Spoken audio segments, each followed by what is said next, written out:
Самые заинтересованные лица, я думаю, уже зашли, поэтому надо время начать, а все остальные, кто присоединится, надеюсь, догонит в ходе нашего обсуждения, наших презентаций. Поэтому разрешите вас приветствовать в сегодняшнем вебинаре, очень интересном и, скорее всего, думаю, актуальном по поводу эффективного проекта «Эффективный регион».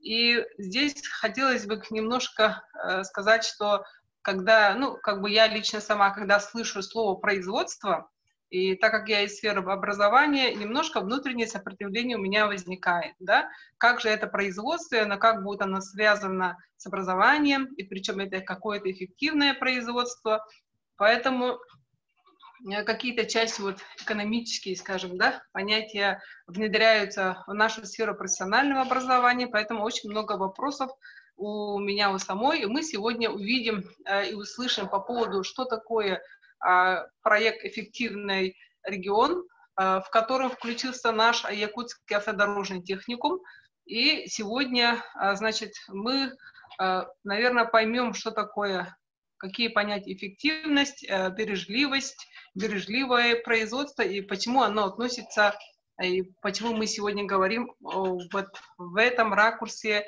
в рамках профессионального образования, в котором мы сами работаем.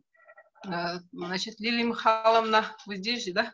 Ага, вот у меня сразу возникает вопрос, давайте без всяких там вступлений, да, как вы думаете, насколько понятия образования и производства близки друг от друга? Лилия Михайловна. Коллеги, всех приветствую, добрый день. Так, еще раз вопрос: производство и образование, да? Да, вот насколько соотносятся вот эти два понятия? На самом-то деле это очень взаимосвязанный в нашем понимании понятия, потому что для чего мы, собственно, образовываем, и само наше образование называется профессиональным образованием, соответственно, мы готовим кадры для производства, для экономики. И, соответственно, какие требования, каков уровень экономического развития, какие требования к экономике, к развитию экономики в целом, то, соответственно, должно отражаться на качестве нашего профессионального образования. Поэтому, я думаю, эти понятия неразделимы друг от друга. Спасибо, Лилия Михайловна. Фактически самую суть Лилия Михайловна нам обозначила сегодняшняя задача вебинара, о чем мы должны говорить. И давайте мы сами договоримся, чтобы экономить наше время, как-то эффективно и продуктивно проработать все вопросы, когда наши участники выступают, будем писать в чате. И я буду зачитывать вопросы, приостанавливать наших спикеров и задавать от вашего имени вопросы. Хорошо? Договорились? Так, значит, у нас сегодняшний радостно, что согласились принять участие в нашем вебинаре именно представители данного проекта «Эффективный регион».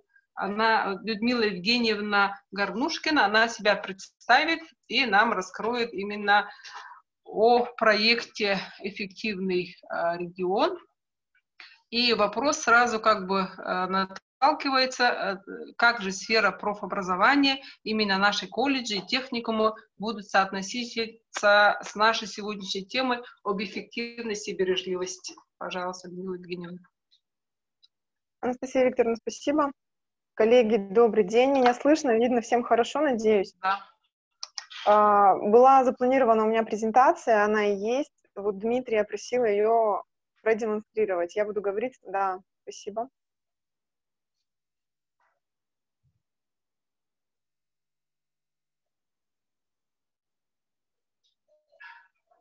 Спасибо. Коллеги, меня зовут Горнушкина Людмила Евгеньевна, я ведущий специалист проекта «Эффективный регион» АО «Хиагда». Расскажу вам сегодня о проекте, следующий слайд.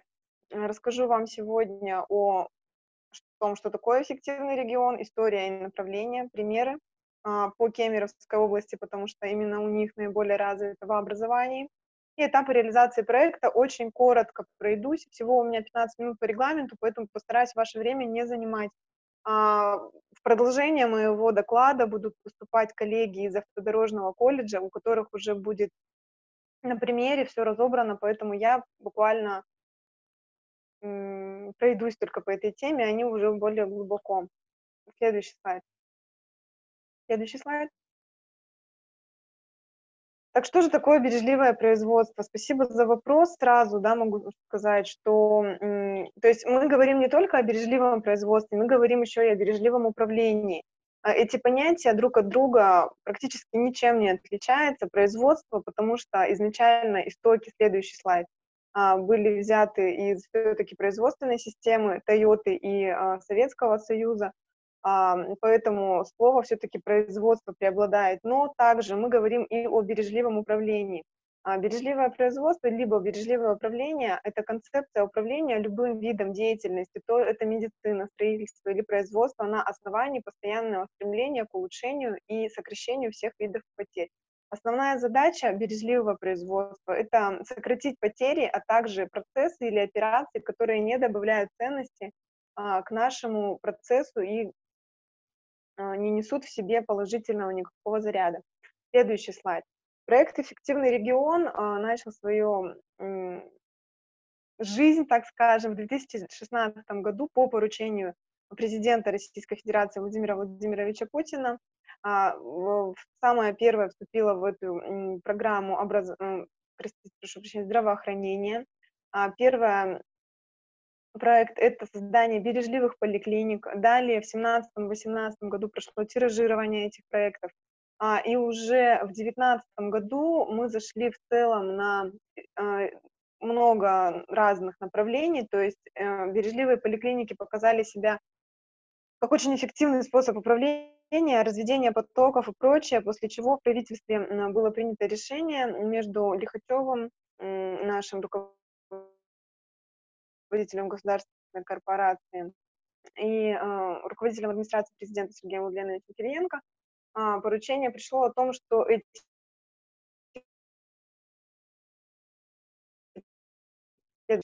проект «Эффективный регион» сейчас насчитывает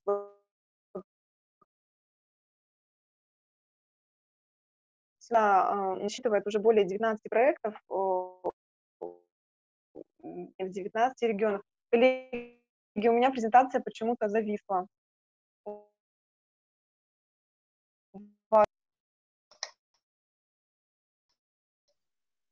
А вот пошло. Вот, да. То есть здесь видно распространение, да, вот с 2017 года по 2019, как мы с вами двигались. В 2019 году и Республика Саха-Якутия, собственно, зашла в этот проект. Следующий слайд. За 2,5 года в рамках проекта более чем 19 субъектов. Следующий слайд. Видимо, с задержкой слайды идут, поэтому не всегда буду совпадать. Прошли более чем 9 тысяч проектов. Как вы видите, это здравоохранение, образование, центры занятости, проекты в министерствах, это госуправление, МФЦ. Это наиболее актуальные и важные направления для населения, потому что все-таки мы работаем для того, чтобы улучшить качество жизни населения, чтобы сократить их очереди и ожидания за государственными услугами, сократить их временные и финансовые затраты.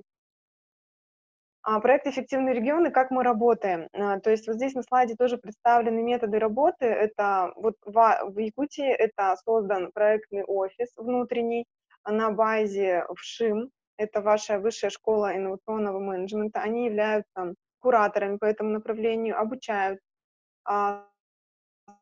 сотрудников других организаций, проводят обучающие семинары и курируют вместе с нами, наряду с нами, сотрудниками Росатома. Они уже прошли весь цикл проектов, и сейчас они являются экспертами в данной области. Следующий слайд, пожалуйста. После реализация проектов, она направлена на то, чтобы уровни образцов у нас есть по проектам федеральный, региональный и местный. Про местный образец, возможно, немного коллеги из Дорожного колледжа занимаются созданием местного образца. Показатели, по которым оцениваются образцы, представлены также на слайде. Будет возможность у вас ознакомиться. Презентацию я оставлю. Также по соглашению с Республикой Саха-Якутия и Росатомом, да, реализация инновационных проектов у нас сейчас в приоритете на основе применение принципов и методов производственной системы нашей в разных сферах деятельности. Следующий слайд. Сейчас мы можем говорить о том, что следующий слайд. Перечень направлений и деятельности 25, но на самом деле их больше. То есть мы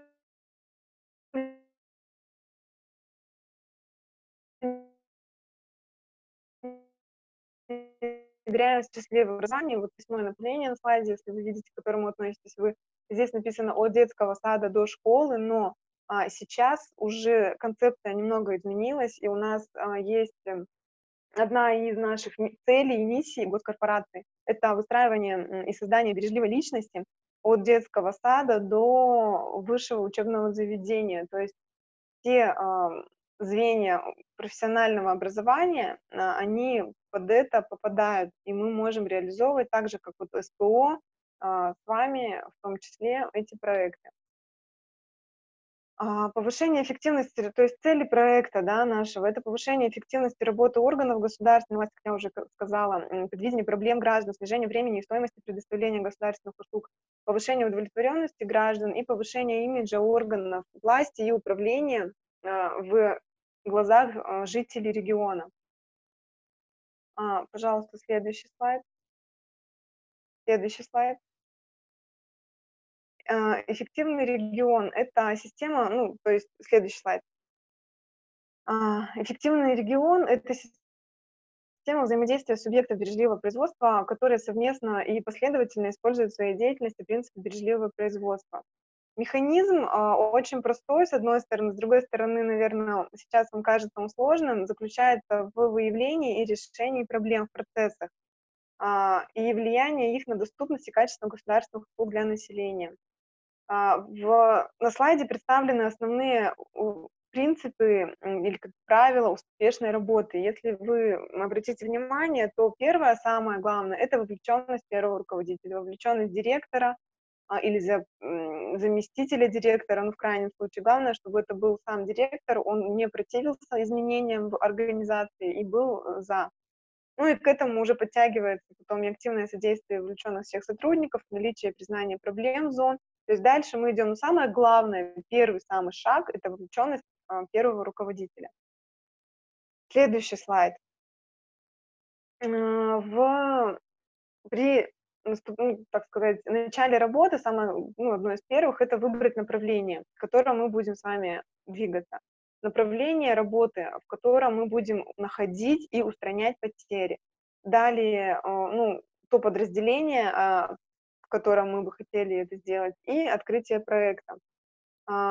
Проекты перспективные, которые были в 20 следующий слайд, на уровне Республики Саха, Якутия, были Министерство финансов, культуры и духовного развития, образования и имущественных и земельных отношений. Некоторые из этих проектов еще в работе, некоторые из этих проектов уже закрылись. Следующий слайд, такие как, тоже вот здесь представлены на слайде, ваш Национальный центр медицины, МФЦ. В образовании это СТОШ номер 18, детский сад номер 20, высшее профессиональное среднее образование — это ГАПО, Якутский автодорожный техникум, в котором работала я лично, это был мой проект, я куратор этого проекта. Служба занятости населения, Саюри, сельское хозяйство, если вы знаете ваше такое предприятие, тоже по нему уже прошел промежуточное совещание, сейчас идет внедрение улучшений. Социальная сфера — это Центр отдыха и оздоровления детей, Республиканский центр адаптивной физкультуры. Сейчас также реализуется проект в Театре оперы и балета, закрыт проект в Пенсионном фонде. То есть вот мы с теми проектами, с которыми мы поработали, они здесь представлены. Следующий слайд. Сейчас хотела бы вам рассказать о примерах, следующий слайд, о примерах, которыми поделились наши кемеровские коллеги именно в образовании. То есть пилотными площадками у них также была СТОШ, лицей-интернат и Кемеровский университет. Они как раз пошли по пути, когда создавая бережливую личность, начиная с низшей ступени, детский сад, школа здесь не представлены, далее лицей и уже университет. Они улучшали в своих проектах набор и прием учащихся, организацию их питания, оптимизацию документооборота, подготовка лабораторных занятий, логистика и визуализация, разработка методических документов. Какие процессы были у них? Следующий слайд. Допустим, по проекту повышения эффективности работы приемной комиссии им удалось сократить время нахождения абитуриентов в приемной комиссии на 50%, время ожидания в очереди с 30 минут до 5, время подачи документов у оператора сократить на 30%, количество принятых абитуриентов одним оператором в течение дня у них увеличилось. То есть при заходе на проект мы для себя выбираем целевые показатели, к которым мы стремимся, и в результате улучшений мы к ним обязательно должны прийти. Вот можете ознакомиться после моего доклада уже с презентацией более подробно, потому что время у меня ограничено, но здесь подробно представлены те показатели, которые они взяли, и на самом деле они очень хорошо, достойно проект свой провели. Опыт Кемеровского, следующий слайд. То есть в целом по образованию они брали по блокам, воспитанники и родители, вот у них был проект, и по нему разбивали по блокам свои цели. То есть это некое такое, знаете, анализ был проведен, направления сначала выбраны, какие в этом направлении есть проблемные точки, так скажем. И потом по этим проблемным точкам они как раз разрабатывали критерии, по которым будет реализовываться проект, и улучшали процессы. Дальше, следующий слайд, пожалуйста. Также здесь представлены наименования тех процессов, которые брали в Кемерово.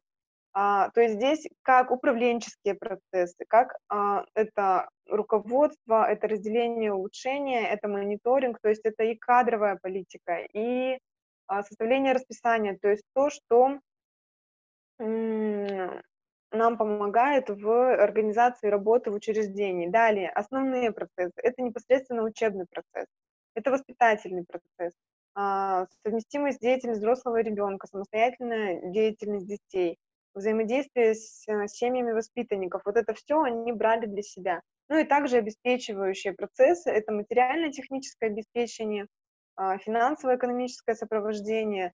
То есть процессы могут быть совершенно разные, не обязательно только в образовании они должны быть.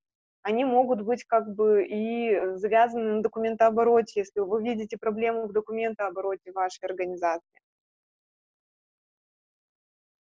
Анастасия, я бы хотела уточнить вот вопросы, может быть, какие-то у коллег уже есть, может быть, какая-то обратная связь, что-то, может быть, пояснить. Так, в чате пока вопросов нет, но зато у меня у самой вопросов куча к вам, да, по поводу проекта. И вот по опыту Кемеровской области, тогда мы как бы на тот вопрос, который вначале задавали, насколько соотносится образование и производство, мы видим, что да, очень четкое прослеживание идет на опыт Кемеровской области.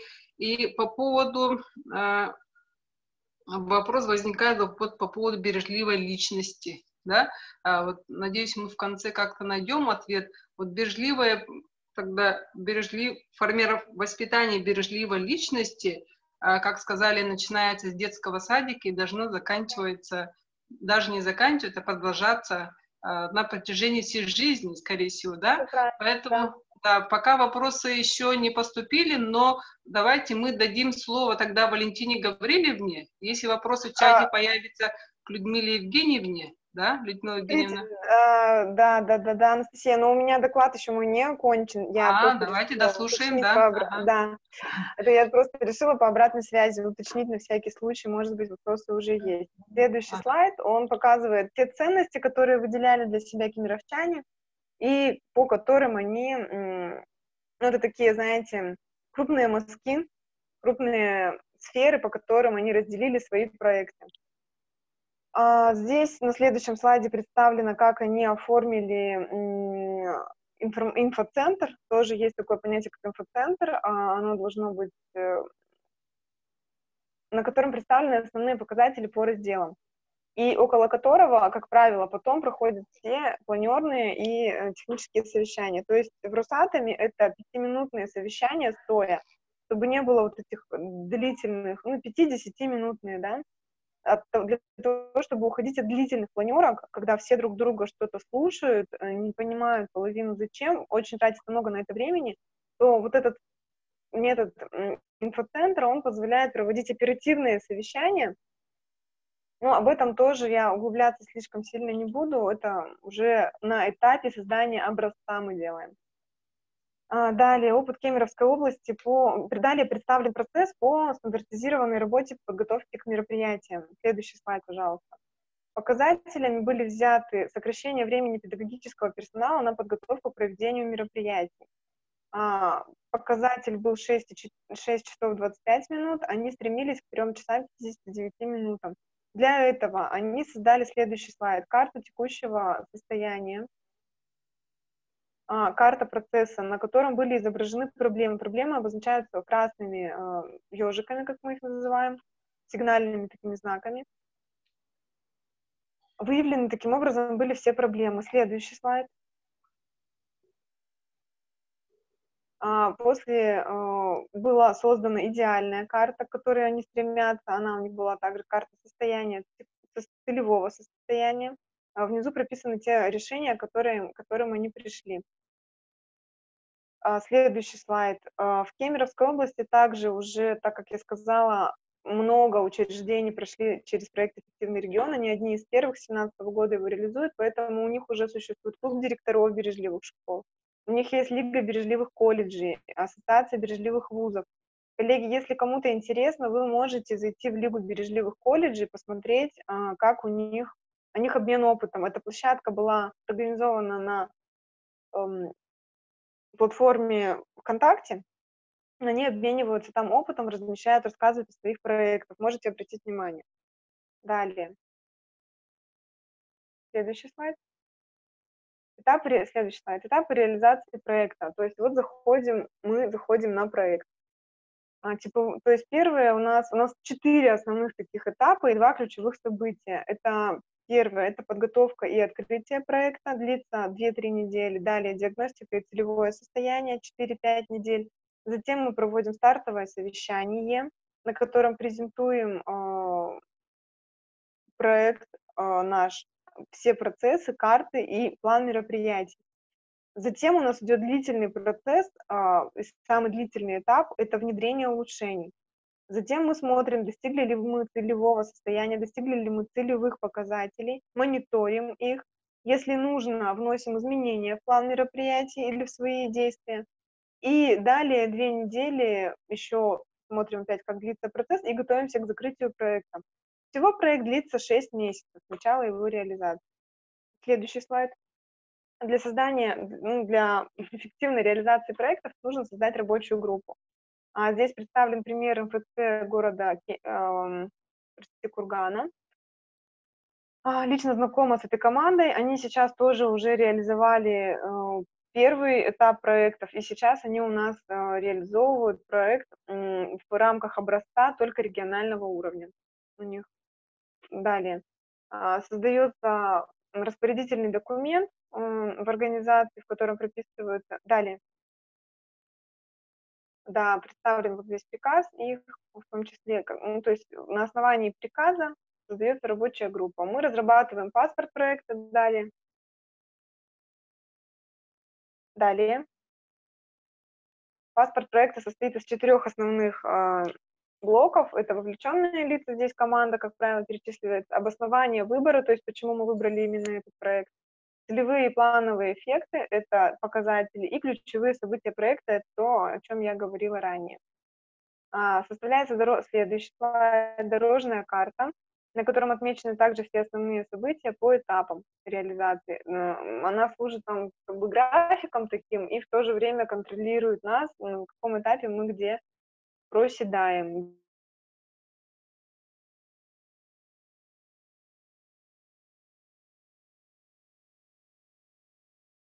Способами, в том числе на слайде представлен. Далее.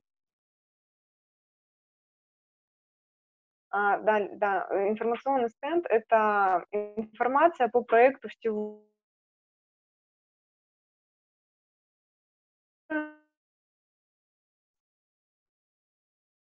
Обучение команды, то есть, конечно, нужно обучить наши принципы, мы методам. Затем команда начинает свою работу по кодированию, разбору и так далее. Далее. Следующий слайд. Мгм. Диагностика и целевое состояние. То есть мы рисуем карты процессов, выявляем проблемы, перечень проблем. Далее. Следующий слайд. Мгм. Разрабатываем карту потока целевого состояния, то есть когда у нас проблем уже нет, а на месте проблем мы видим решение. Составляем план мероприятий с указанием ответственных лиц и сроков. Далее.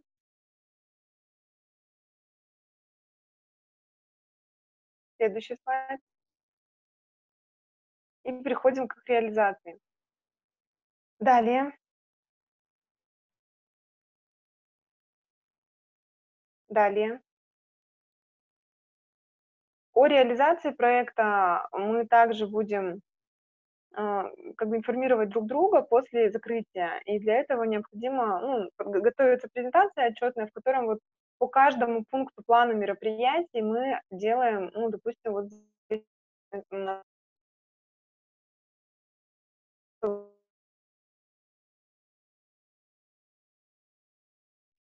выборочным звонком или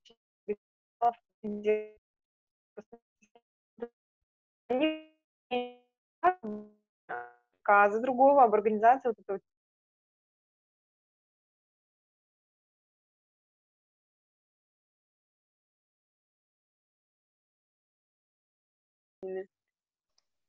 Коллеги, у меня почему-то не видно презентацию. Презентация сорвалась, что ли? Дмитрий Георгиевич. Ага. Коллеги, ну, не так, можно уже... Угу. Я, в принципе, уже заканчиваю, потому что у меня уже закончилось время мое. Я прошу прощения, что вышла за рамки. Людмила Евгеньевна, спасибо, да, что вы даже успели описать инструменты, механизмы, которые в вашем вот данном проекте «Эффективный регион» используются, да. Мы немножко внедрились вот именно в проектную часть.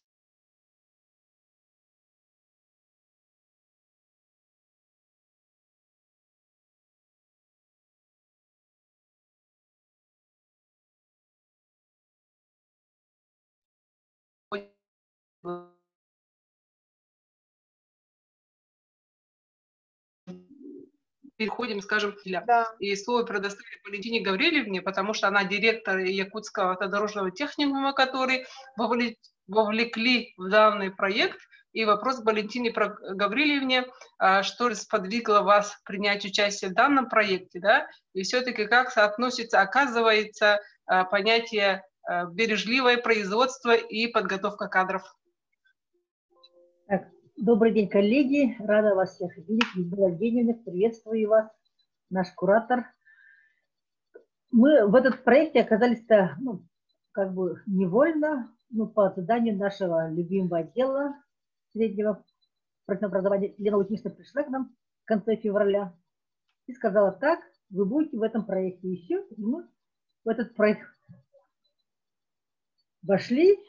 Спасибо нашим кураторам, это Людмила Евгеньевна, Росатом, потом у нас куратор ШИМ контролировал, и с отдела Лена Ильинична курирует этот проект, да. Я считаю, что вообще вначале мы тоже, вот почему вот когда вопросов нету, говорите, да, потому что вначале тоже все не очень понятно было, и для меня непонятно было, и для моих работников, которые мы создали рабочую группу, но когда рабочая группа прошла обучение, там специальные курсы есть, так? И вот как они прошли эти курсы, им стало более понятно, и они вот так сами незаметно для себя в это дело душевно вошли, так я скажу, чисто по-человечески. И нам стало так интересно, что мы реализовали 2 проекта, о которых расскажет все-таки Наталья Степановна, является руководителем этого проекта от начала до конца.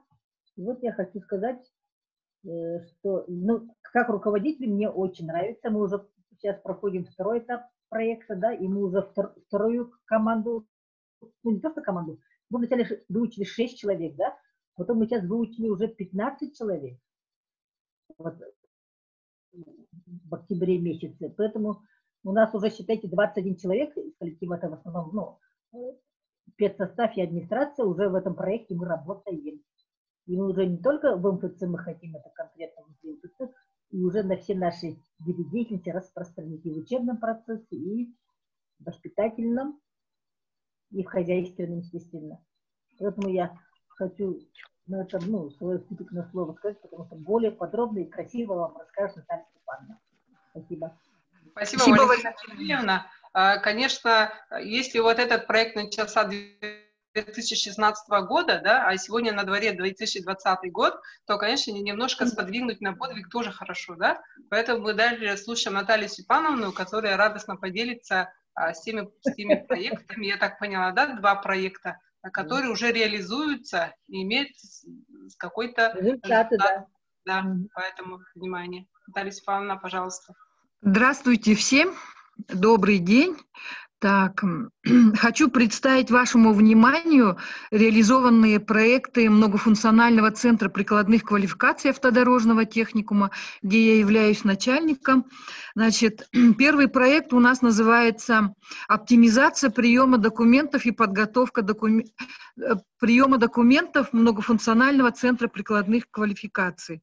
Значит, старт проекта у нас начался с марта. Срок реализации нашего проекта занял 6 месяцев. Так, и первым делом, конечно, это было создание рабочей группы, которые бы реализовали данный проект. И то есть мы выбирали коллегиально, какие процессы многофункционального центра мы будем в проекте улучшать или оптимизировать. Да? Цель нашего проекта по оптимизации приема документов – это было повышение качества предоставляемых образовательных услуг, повышение удовлетворенности граждан качеством услуг. Но МФЦ у нас занимается предоставлением платных образовательных услуг, поэтому это было очень актуально. Так, хочется заметить, что наш директор техникума с радостью нас поддержала и во всем помогала. И еще самое главное при реализации данного проекта – это следовать всем методикам и этапам реализации проекта по методике Росатома, то есть производственной системе Росатома. Они нас вели, нашим куратором была Людмила Евгеньевна. И так что за 6 месяцев мы как бы реализовали данный проект. Но в начале проекта наша команда, все мы прошли обучение в Высшей школе инновационного менеджмента, изучили все инструменты и методики бережливого производства, получили сертификаты, и таким образом мы уже имели теоретическую подготовку. Так, ну вот перед вами 2 наших проекта. Значит, почему выбрали мы этот процесс? Потому что мы поняли, что при приеме мы теряем очень много времени, да? Например, такие проблемы у нас, да? Много времени у нас затрачивает методист по приему документов на информирование, консультирование, там, на формирование личного дела, на копирование, шла лишняя обработка документов вручную, потом у нас было много ожидания, это тоже потеря времени на издание, на оплату и так далее. Так. Далее мы разработали дорожную карту проекта, куда мы внесли свои этапы. Вот видите, да, с левой стороны прописаны все этапы. А зеленым это отмечено то, что мы выполнили. И указаны сроки реализации проекта. Далее, самый главный документ при разработке проекта – это, конечно же, паспорт проекта, где кратко, лаконично мы прописываем все, что касается нашего проекта. Он разделен на 4 блока. Значит, с левой стороны наверху это уже сведения о нашем проекту, кто является владельцем, заказчиком, кто входит в команду. Далее идет уже обоснование нашего нашей темы проекта, какие проблемы мы рассматриваем в проекте. В нижней левой части мы уже тут показываем уже показатели и, извините, показатели и определяем, что же мы хотим достичь, да? Но главным показателем у нас было это повышение удовлетворенности качеством оказываемых услуг МФЦ.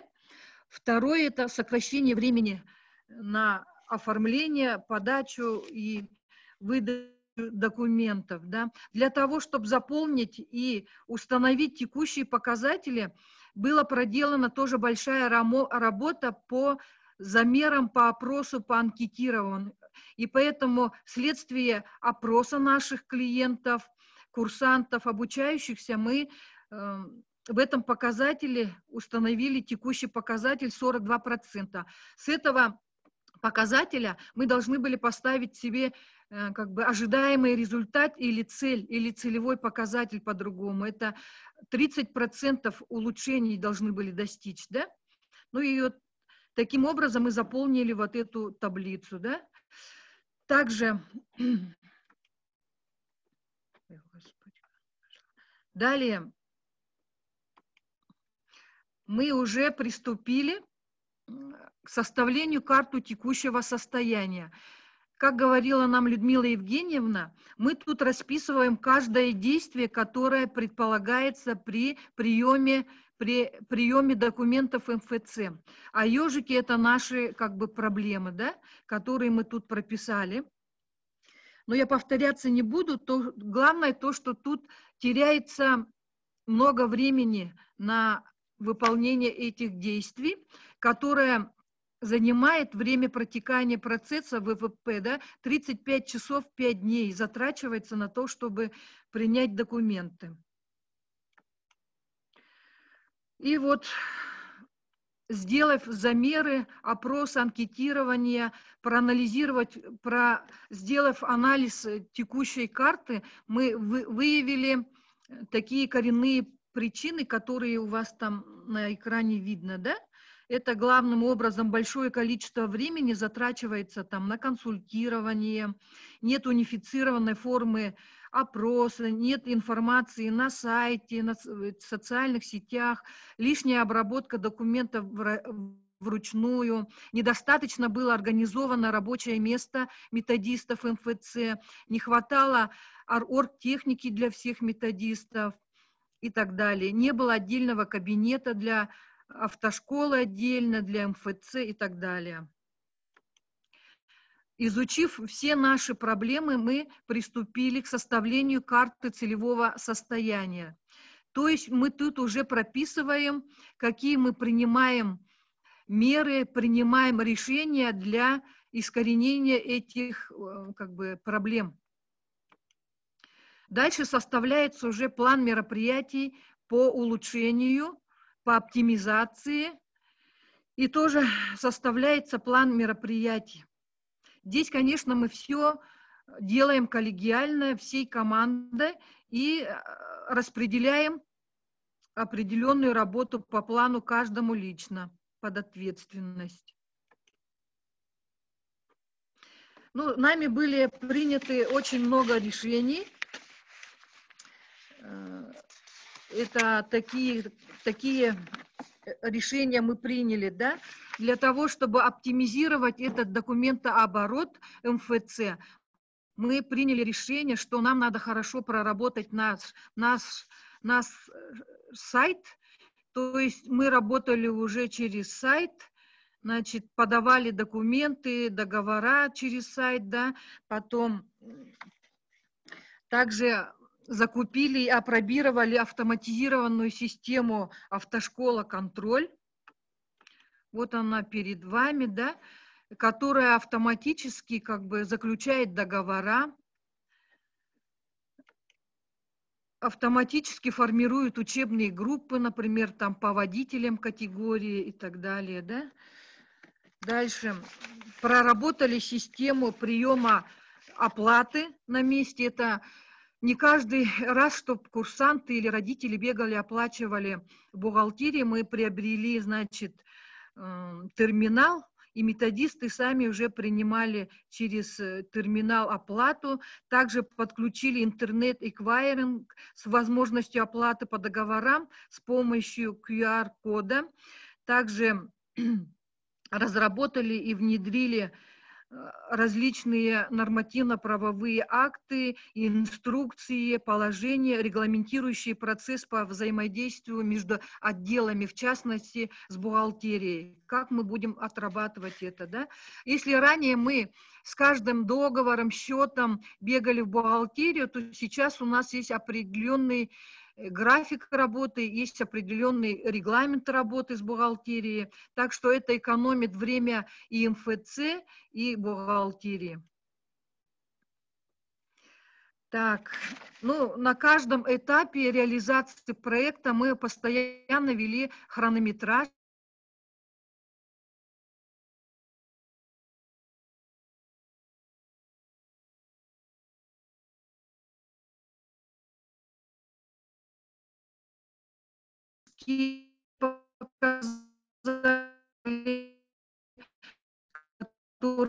Вели мы 6 месяцев, значит, примерно это было поделено по этапам так. Месяц у нас шел на составление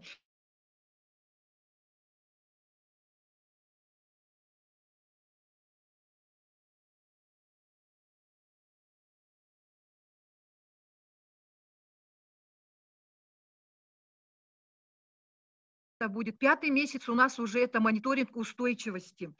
То есть мы анализировали, насколько действительно идут улучшения, удовлетворены ли наши клиенты документооборотом в автошколе и так далее. Да?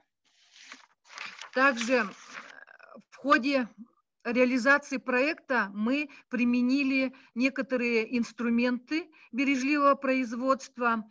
Это такие, как использовали инструменты улучшения, это 5С, это то есть организация рабочего места каждого сотрудника МФЦ.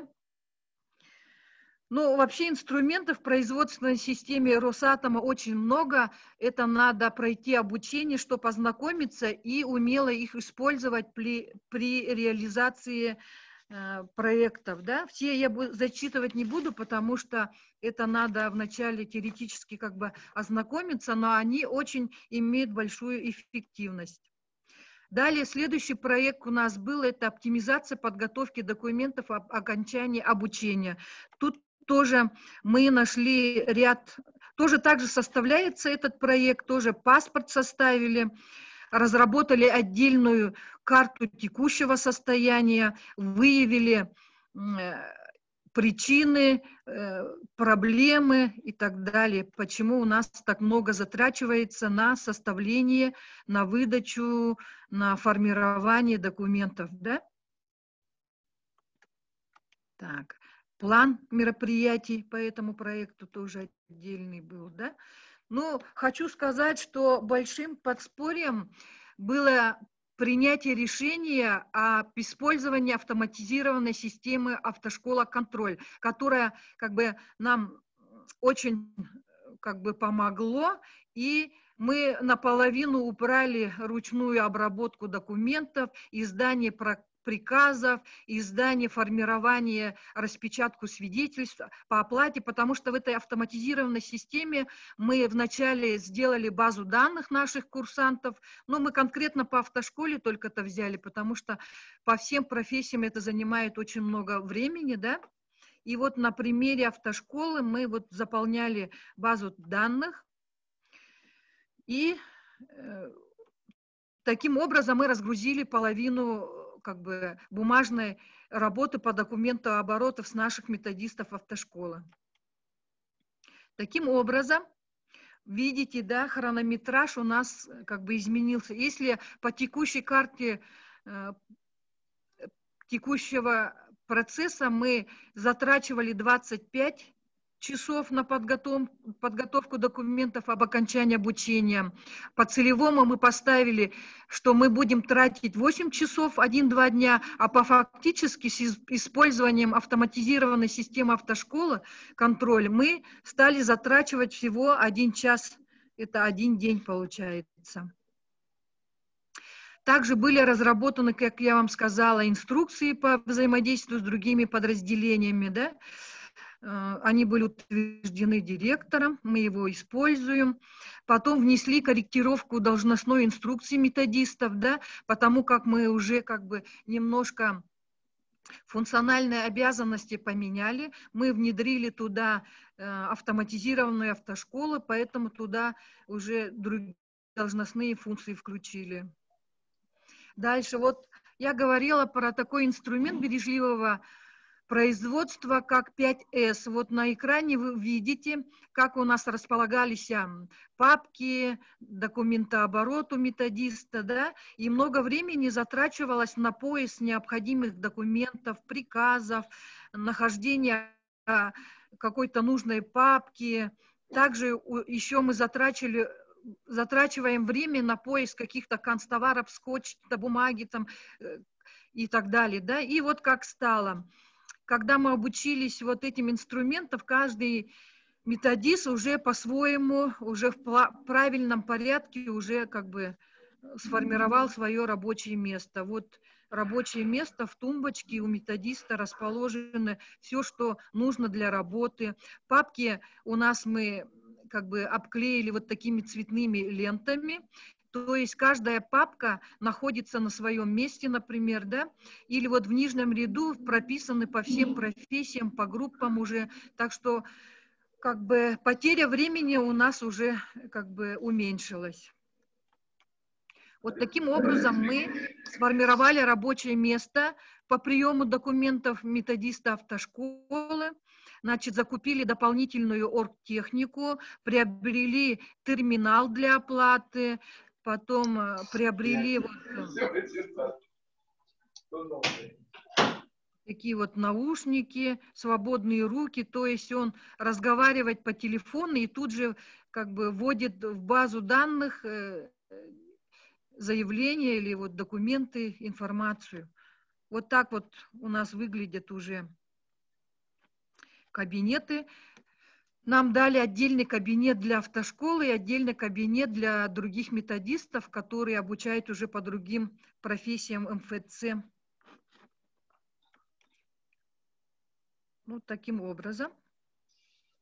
Ну, в результате реализации проекта мы достигли больших как бы результатов, то есть оптимизировали процессы, сократили время, сократили потери на каждом этапе при приеме и выдаче документов. Так. Значит, у нас закрытие наших проектов состоялось 29 сентября, и проходило оно в очной форме. При закрытии проектов мы пригласили экспертов производственной системы Росатом. Приехало 3 человека экспертов. Ой, у меня это ушло, да? И очно мы как бы закрыли наш проект 29 сентября текущего года. Затем мы также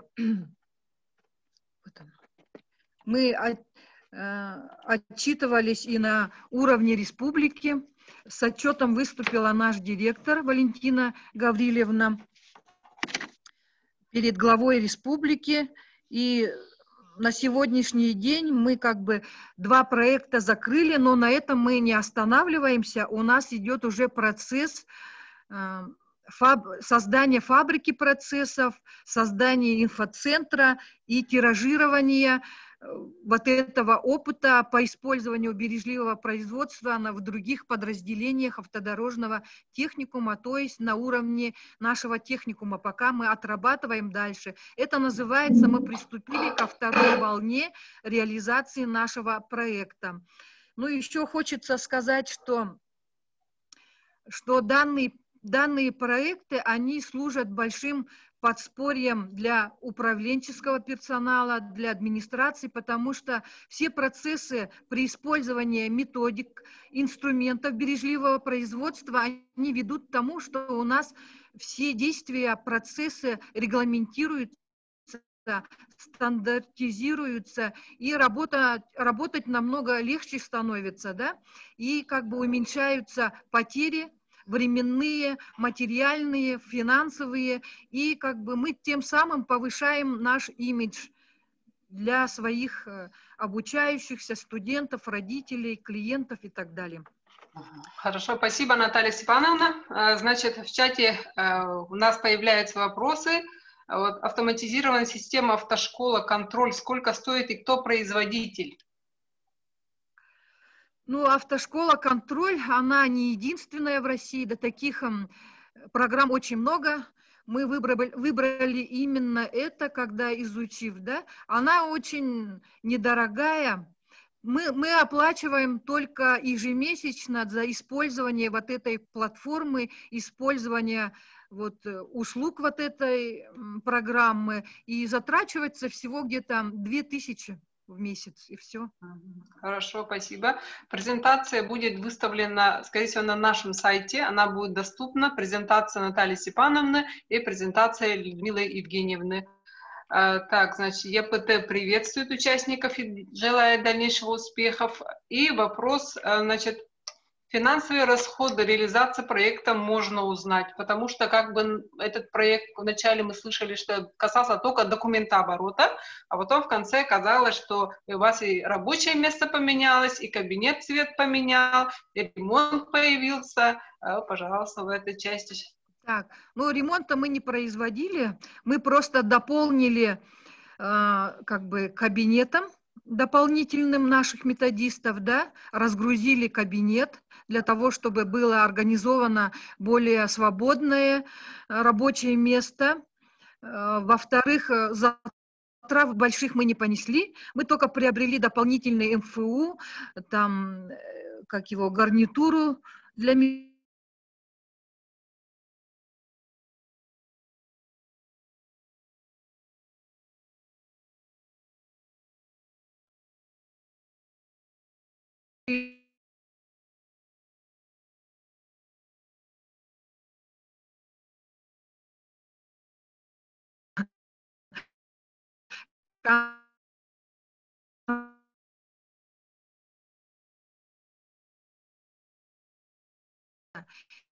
и пространства. То есть я не до конца свою презентацию там буду, да, по потерям. У нас существует всего 7 видов потерь в офисе и на производстве, и в том числе это лишнее перемещение,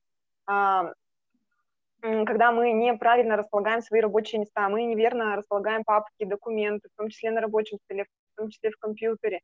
То есть мы этим тоже всему этому учим и совершенствуем в том числе и рабочие места. То есть это не только процесс как процесс, да, это еще и пространство внутри. Ага, так, значит, спасибо. Вопрос далее, значит, тогда Людмиле Евгеньевне сразу задаем. Очень много прозвучало то, что надо пройти обучение, да? Вот как подключиться, на каком этапе, чтобы подключиться к данному проекту, эффективный регион, скорее всего, да? Надо пройти обучение и когда? И объем времени, сколько это занимает? Коллеги, спасибо за вопрос. Вообще хочу сказать, что в целом участие в проекте «Эффективный регион», если вы хотите и будет у вас такое желание, нужно сразу принимать, что это дополнительная нагрузка на специалистов. То есть никто их не будет освобождать от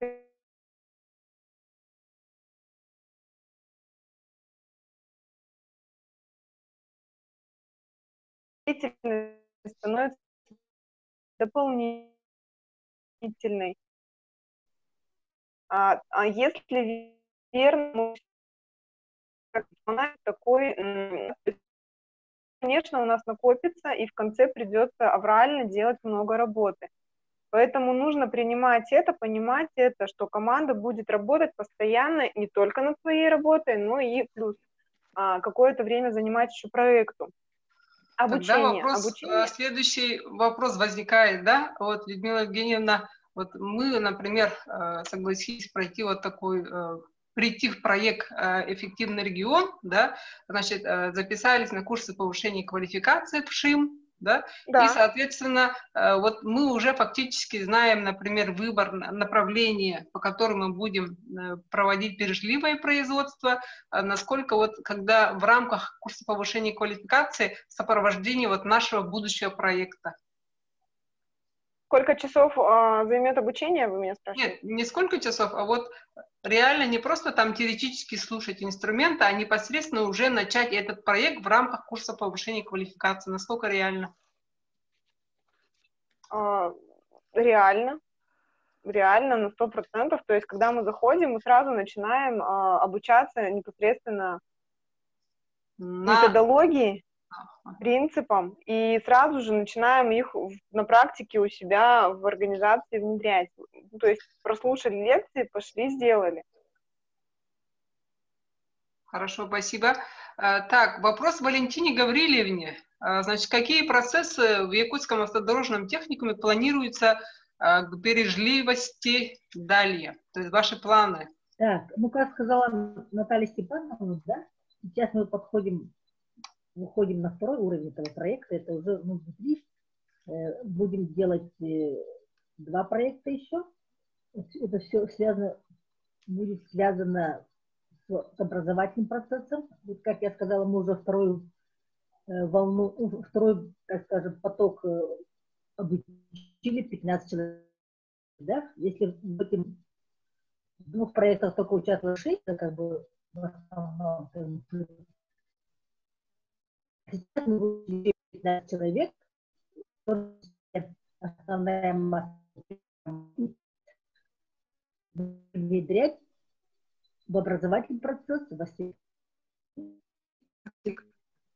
и практика, да, по учебным результатам.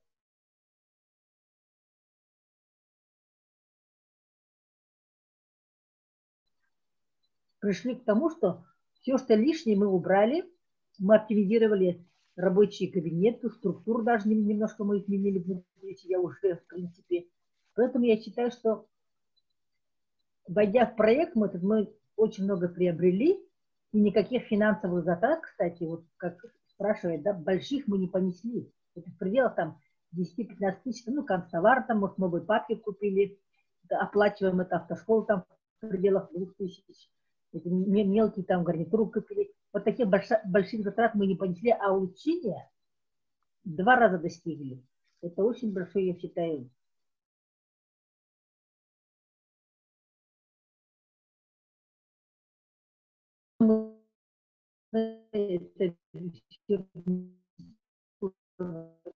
Образовательный процесс, и воспитательный. А можно вопрос еще? Наверное, Наталья Степановна, вот раз у вас высвободилось, ведь бережливое производство не ради рабочее время, то это освобожденное время вы теперь куда затрачиваете? У вас в 2 раза увеличился клиентская база, соответственно, в 2 раза увеличилась приносящая доход деятельность, МФЦ, которая вносит свою копилку в приносящую доход деятельность учреждения. Спасибо за вопрос. Дело в том, что, как вы знаете, я, например, даже не рассчитывала, что мы будем выполнять план бюджетной деятельности, потому что в начале года, как вы знаете, у нас были простои большие, по 3 месяца мы не обучали никого, да, был карантин. Но когда я вышла с отпуска в ноябре, в середине, да, я к своей радости заметила, что мы, в принципе, план выполнять будем. Я даже не рассчитывала, что мы там план выполним. 30% я не рассчитывала, потому что, судя по тем темпам, которые у нас были в те годы, у нас был план невыполнимый. Я даже не мечтала об этом. А когда вот так вышло, посмотрела, мы цифры посмотрели, у нас, в принципе, мы план выполняем в этом году. И это все-таки благодаря вот этой высвобождению, плюс пандемия, тоже вот переход на удаленную. Вот реализация этого проекта, может быть, даже где-то пандемия стала положительным моментом. мы быстро перешли на дистанционное обучение, быстро освоили эти все платформы, которые были. Вот, как говорится, кому-то что, все-таки я не во всем плохое то, что происходит сейчас у нас. Ответила, да, на ваш вопрос? Хотелось бы услышать Наталью Степановну, на что теперь вы затрачиваете высвобожденное время? Увеличилась ли у вас клиентская база? Сколько стали бы вы обслуживать больше людей, которые стали больше приходить, поток был большой, вы не успевали всех обрабатывать, а теперь, поток, может, и сократился из-за пандемии, но все-таки что делаете вы с высвобожденным теперь временем и какие эффекты вы сейчас в работе чувствуете? Хочу ответить то, что мы сократили время на прием 2 раза, и клиентов у нас, конечно, добавилось. Потом за счет того, что мы используем дистанционную форму обучения по теории, да, тоже клиенты добавились, да, и вот, как сказала Валентина Гавриловна, несмотря на пандемию, мы план свой выполняем, клиентов у нас больше, и главное, удовлетворенность образовательными услугами тоже у нас не подвела. Потом качество услуг, качество работы методистов улучшилось, да, и на что мы затрачиваем? Мы затрачиваем время уже на продвижение других проектов по Бережливому, да, это тоже время занимает у нас, да, поэтому мы занимаемся проектной деятельностью. Кроме этого, я хочу сказать то, что мы за лето, мы же начали в марте, и за лето мы тоже несколько проектов непосредственно МФЦ реализовала. Это значит проект «Местные кадры в дорожное хозяйство» мы реализовали МФЦ. Проект, например, следующий проект у нас был, это центрами занятости, тоже обучение безработных. В общем, за лето мы реализовали в порядке 3-4 проектов, только МФЦ. Благодаря этому, то, что мы время на лишний документооборот или так далее. И также мы вплотную работали с ОПП.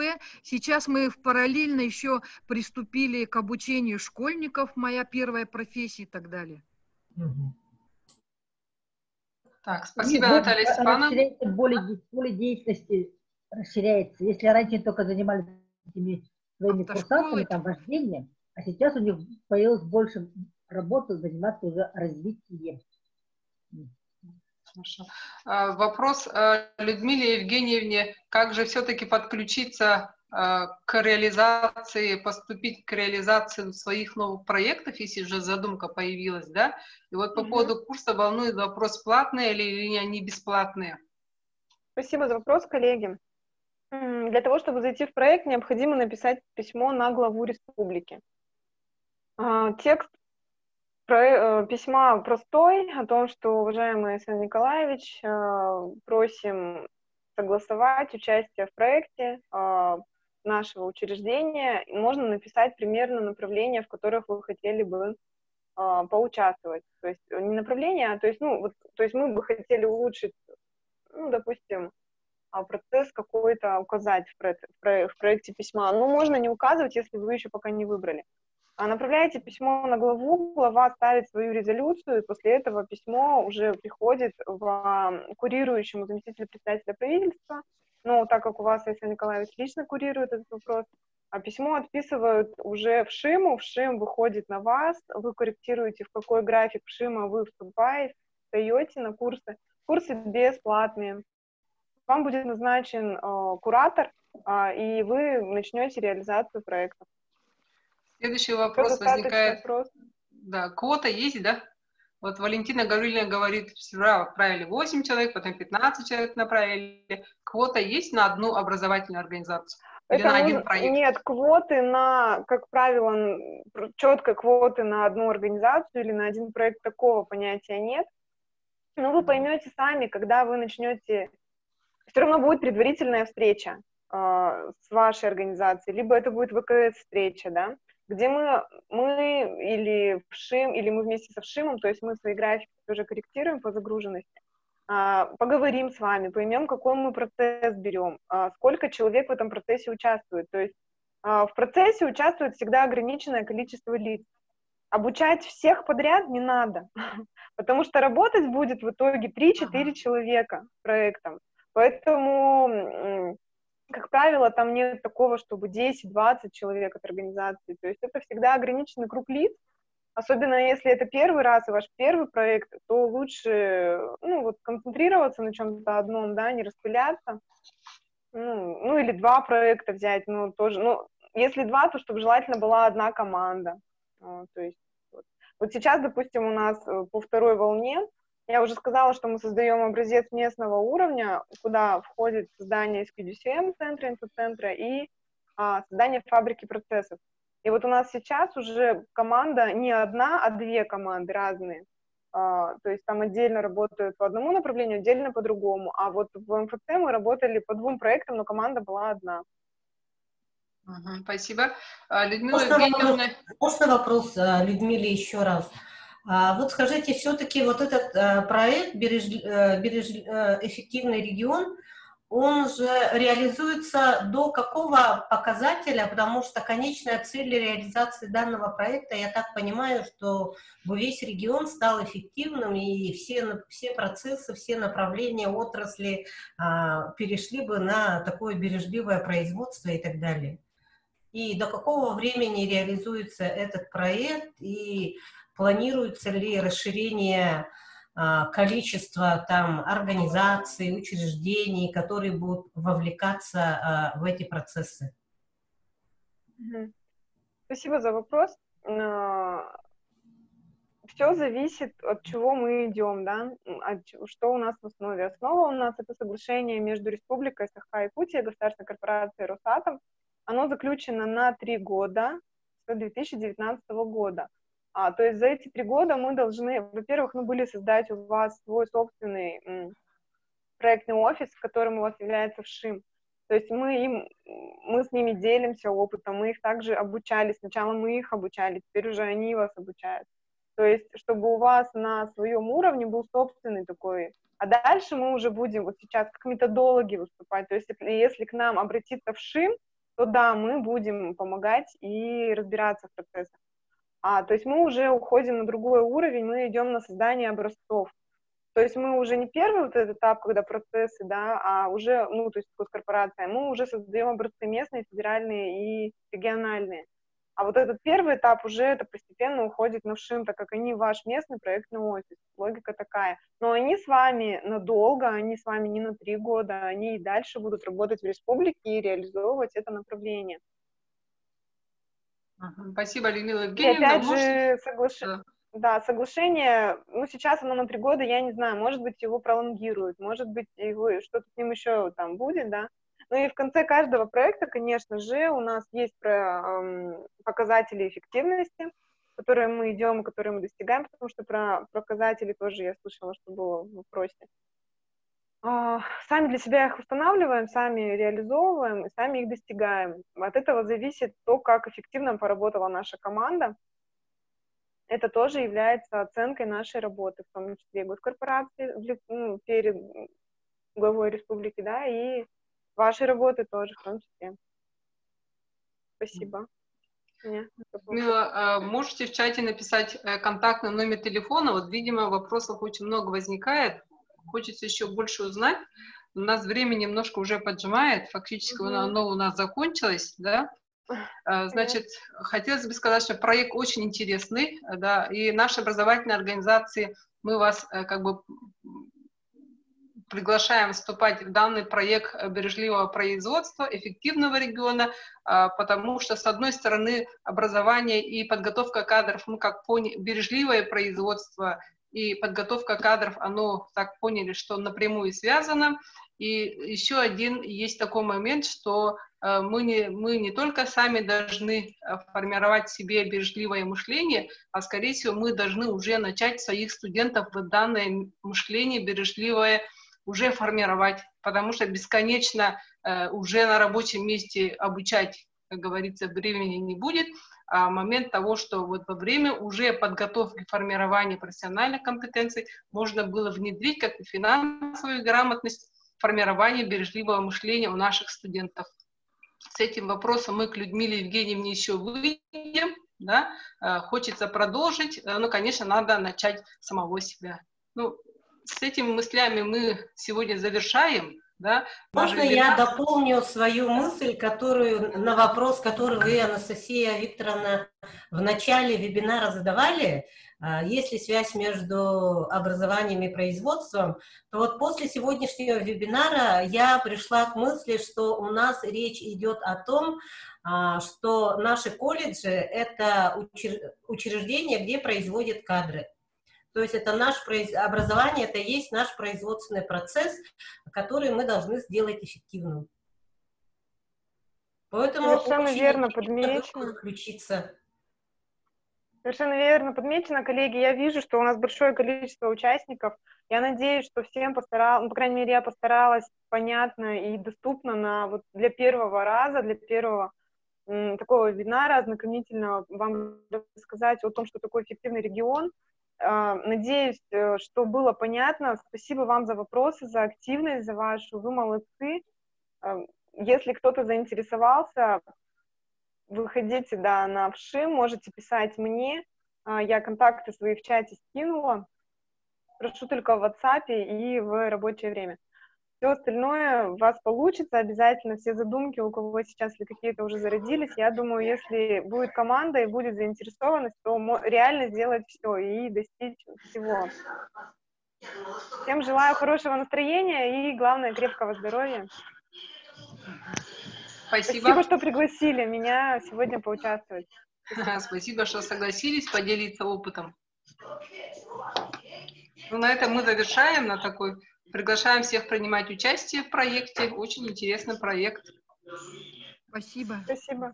Спасибо. Спасибо дорожному техникуму, что поделиться опытом. Спасибо, коллеги, мы очень рады. Технику молодцы, они у меня молодцы, да.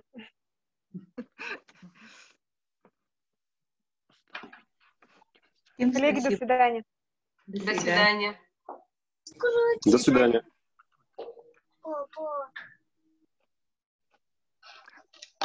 Выход.